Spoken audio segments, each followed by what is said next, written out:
श्री स्वामी समर्थ. अनेक समस्या आहेत, तर श्री स्वामी समर्थांचे हे उपाय ठरतील लाभदायक. आपल्याला अनेक अडचणी येत असतात. दुःख, भीती, चिंता, काळजी, नकारात्मकता नेहमी आपल्याला चिकटून असते. काही वेळा तर अडचणींचे लवकर निरसन होत नाही. अशा वेळी सकारात्मक व्हावे, नामस्मरणाची शक्ती अनुभवावी. श्री स्वामी समर्थांचा जप आणि सेवा केल्याने लाभ मिळतात. प्रत्येक सेवेकऱ्याला आपला एक अनुभव हा आलेलाच असतो. तर आपल्याला अनेक अडचणी लवकर दूर व्हाव्यात याकरिता हे उपाय करून पहा. श्री सूक्त पठण. दररोज घरात श्री सूक्त पठण केले असता त्या घरात धनधान्याची कमतरता भासत नाही. लाल रंगाच्या रिबीनमध्ये तांब्याचे एक नाणे मुख्य प्रवेशद्वारावर बांधल्यास घरात सुख, शांती व धनाची वाढ होते. प्रत्येक गुरुवारी तुळशीस दूध अर्पण केल्यास धनलाभ होतो. गुरुचरित्राचा 10वा अध्याय. नोकरी व्यवसायातील अडचणींसाठी श्री गुरुचरित्राचा 10वा अध्याय दररोज वाचावा. कोर्ट कचेरी यांच्या फेऱ्या बराच वेळा त्रासदायक आणि यातनादायक असतात.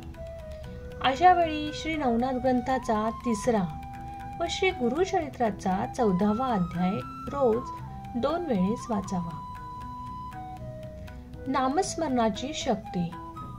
ज्या घरात एक तरी भक्तिवान व नामस्मरण करणारी व्यक्ती असते त्या घरातील सर्व कुटुंबीय केवळ त्यांच्यामुळे तारून जातात व ती व्यक्ती गेली की वास्तुदोष किंवा इतर अडचणींमुळे होणारे त्रास वाढवून कुटुंबास सतत संकटात सामोरे जावे लागते.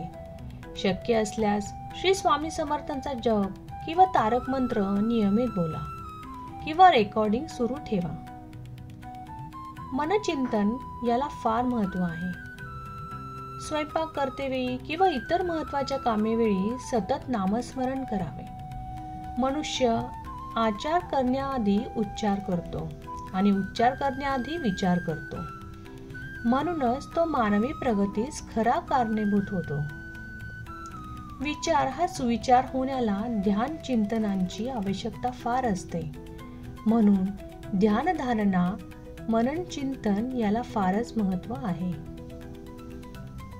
शांत झोप लागण्यासाठी अनेक वेळा कामाचा ताण वाढल्यामुळे किंवा इतर अडचणींमुळे रात्री शांत झोप लागत नाही. अशा वेळी आपल्याला इष्टदेवतेचे किंवा श्री स्वामी समर्थांचे नामस्मरण करावे. यासोबत ज्ञानेश्वरी या ग्रंथातील 12व्या अध्यायातील पहिल्या 16 ओळी वाचाव्यात.